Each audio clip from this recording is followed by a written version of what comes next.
और दशकों पहले एक महान व्यंग्यकार ने कुछ ऐसा कहा था कि कोई साधु, दार्शनिक या मौलाना अगर लोगों को अंधेरे का डर दिखाता है तो जरूर है कि वो अपनी कंपनी का टॉर्च बेचना चाहता है। वक्फ बिल के नाम पर देश में कई कट्टर मौलाना यही काम कर रहे हैं। अपने मजहबी एजेंडे को पूरा करने के लिए आम मुसलमानों को नफरत की भट्टी में झोंकने वाले अब वक्फ बिल की मुखालफत के लिए सिर तन से जुदा की धमकी देने पर उतर आए। आखिर क्यों मरने मारने की बातें की जा रही हैं, तकरीरें की जा रही हैं, देखते हैं इस रिपोर्ट में।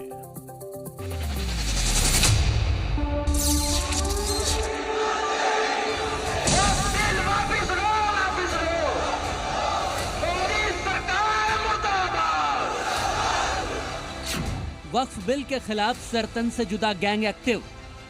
हमारे मजहब पर कोई मसला आएगा तो हम उसके लिए अपनी जानें दे देंगे और हमारे लिए जानें देना बहुत आसान है, बिल्कुल कटा देंगे। वक्फ के लिए जान लेने देने पर क्यों उतारू है भाईजान? आपका घर हो, आपको बेदखल करे घर से तो जान की कुर्बानी दे देंगे, लेकिन पीछे नहीं हटेंगे। अगर जरूरत पड़ी तो जान की भी कुर्बानी देंगे।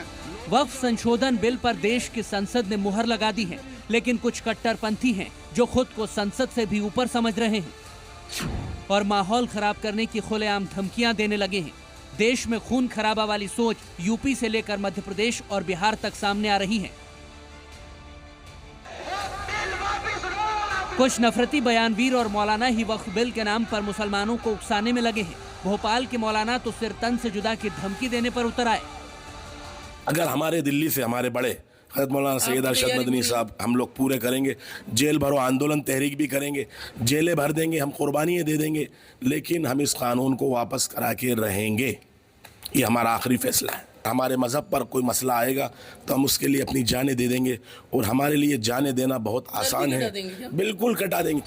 जान देने की धमकी के दम पर मौलाना इस बात को लेकर कॉन्फिडेंट है कि वक्फ में बदलाव का कानून वापस करवा देंगे। प्रजातंत्र है, प्रजातंत्र में कानून बदलते रहते हैं, बदलवाए गए। भारत के संविधान में भी कई अमेंडमेंट हुए, ये भी अमेंडमेंट है। एक तो जो है अंग्रेजों के ज़माने से चला आ रहा है, 1954 का था, 1995 का था, उसमें कई अमेंडमेंट हुए। अभी अगर इन्होंने ये नहीं मानेंगे तो अगली सत्ता आएगी, उससे बनवाएंगे। नफरती बयानों और मौलानाओं के सिर कटा देने वाली इन तकरीरों का असर भी दिखने लगा है। पटना के कुछ मुसलमान जान देने की बात कर रहे हैं। क्या करेंगे? अगर आपका घर हो, आपको बेदखल करे घर से तो जान की कुर्बानी दे देंगे, लेकिन पीछे नहीं हटेंगे। यही करना है। मैं तो तमाम मुसलमानों से पूरे हिंदुस्तान के आह्वान करता हूं कि अगर आपके घर से आपको भगाया जाए तो आप क्या करेंगे? और ये जो काला कानून आया है, इसको रिटर्न लेना पड़ेगा सरकार को किसी भी हालत में। अगर जरूरत पड़ी तो जान की भी कुर्बानी देंगे और हमारा जो गाइडलाइन होगा हमारे मुस्लिम उलमाओं का सड़क पर उतरने का, तो भी करेंगे। आखिर ये क्या सोच है? कुछ मुसलमान बार बार मरने मारने की बात क्यों करने लगते हैं? और ये पहली बार नहीं है। जब भी मुस्लिमों को लेकर कोई भी फैसला आए या कानून बने तो जान लेने देने की धमकियां दी जाती हैं। कभी आलोचना या विरोध से भड़के कट्टरपंथियों की सिर तन से जुदा की करतूतें उदयपुर और अमरावती में पूरे देश ने देखी है। जब सीए एनआरसी कानून आया तब भी मरने मारने की धमकियां दी गई। अब वक्फ बिल पास हुआ तो भी वही जान देने और सिर कटा देने की बात कर आतंकित करने की साजिशें हो रही हैं।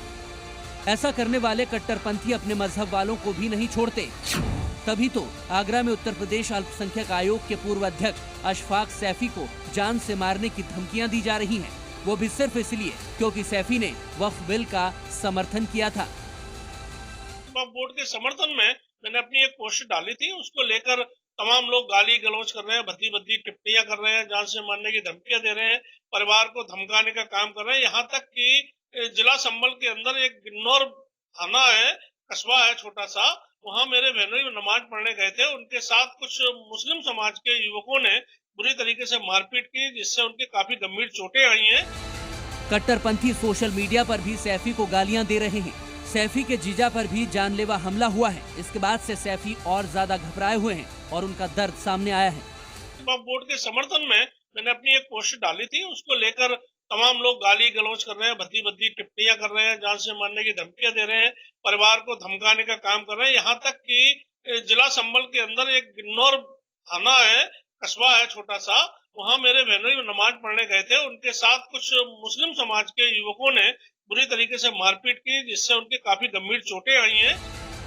मुसलमान को धमकी देना हो या मुसलमान का धमकी देना हो, दोनों ही चीजें वक्फ बिल के विरोध में हो रही हैं और कुछ कट्टरपंथी इसके जरिए माहौल बिगाड़ना चाहते हैं, क्योंकि जब कट्टरता हावी हो जाती है तो संसद का फैसला हो, देश का कानून हो या वक्फ में बदलाव का अपना ही कुछ फायदा, कुछ लोगों को कुछ समझ नहीं आता।